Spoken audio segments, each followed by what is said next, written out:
Одно время на Западе,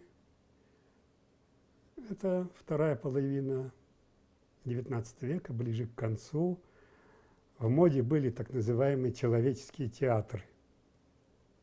Устраивались всевозможные выставки. Они не назывались этнографическими или этнологическими, но, в общем, довольно грубо, откровенно назывались театрами людей или дикарей. Из разных стран привозили группы аборигенов, туземцев, да, как раньше их называли, с их костюмами, музыкальными инструментами, с их сборно-разборными жилищами. И среди, в общем-то, этих разных людей, кавказцев, чернокожих из Африки, вдруг оказалась группа, вот мне кажется, западно-казахстанских казахов. А это происходило в Германии.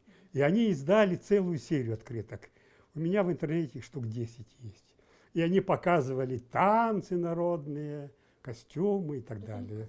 Материал для нас в плане этнографическом, конечно, ценен. Особенно там есть совершенно потрясающая фотография вот этого вот танца казахского театра, когда два джигита изображает вот, по принципу тяни-толкай вот каких-то. Ведь постоянно идут разговоры, что у казахов не было танца и так далее. Вот, пожалуйста, смотрите. Причем даже такие экзотические, очень интересные. Так что это документальный материал во всех планах ценен.